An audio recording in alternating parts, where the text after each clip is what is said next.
Fase A, kelas 2 SD, tema 2 dengan subtema kebunku, dengan materi bagian-bagian tumbuhan. Tumbuhan merupakan salah satu dari klasifikasi makhluk hidup. Tumbuhan memiliki klorofil atau zat hijau daun yang berfungsi sebagai media penciptaan makanan dan untuk proses fotosintesis. Contoh gambar tumbuhan yang mudah ditemukan di sekitar rumah.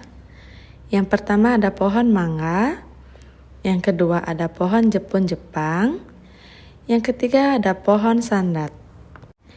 Jadi selanjutnya kita akan membahas bagian-bagian tumbuhan. Bagian tumbuhan yang pertama itu ada akar.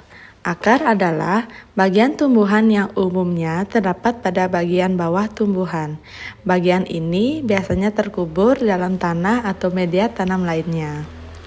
Jadi, akar tumbuhan dapat dibedakan menjadi dua. Yang pertama itu ada akar tunggang dan yang kedua ada akar serabut. Nah, jadi fungsi akar ini pada tanaman itu yang pertama menyerap air dan mineral dari tanah dan meneruskannya ke batang. Yang kedua, sebagai penopang agar tanaman dapat berdiri kokoh. Yang ketiga, menyimpan cadangan makanan seperti pada tumbuhan kentang dan wortel. Dan yang terakhir, pada akar jenis tertentu berfungsi sebagai media pernapasan atau respirasi, seperti pada tumbuhan bakau. Nah, bagian tumbuhan yang kedua ada daun. Daun adalah bagian tumbuhan yang memiliki peranan penting. Daun berwarna hijau terdapat kandungan zat klorofil yang merupakan salah satu bahan yang dibutuhkan pada proses fotosintesis. Jadi, daun ini memiliki fungsi bagi tumbuhan. Yang pertama, tempat terjadinya fotosintesis. Yang kedua, sebagai alat pernapasan tumbuhan.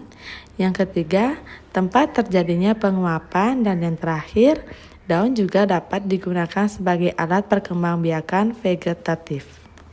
Nah, bagian tumbuhan yang ketiga ada batang. Batang pada tanaman adalah tempat tumbuhnya ranting. Jadi, batang ini memiliki fungsi yang pertama sebagai alat transportasi yang mengangkut air dan mineral dari akar menuju daun. Yang kedua, menyalurkan hasil fotosintesis dari daun ke seluruh tubuh. Yang ketiga, sebagai tempat penyimpanan cadangan makanan. Yang keempat, penyongkong bagi daun, bunga, dan buah untuk tumbuh. Dan yang terakhir ada beberapa jenis batang tanaman memiliki kambium. Jadi kambium ini dalam batang juga berperan dalam proses pertumbuhan tanaman. Bagian tumbuh selanjutnya ada bunga. Tidak semua jenis tumbuhan memiliki bunga. Bunga merupakan tempat terjadinya perkembangbiakan secara generatif pada tumbuhan.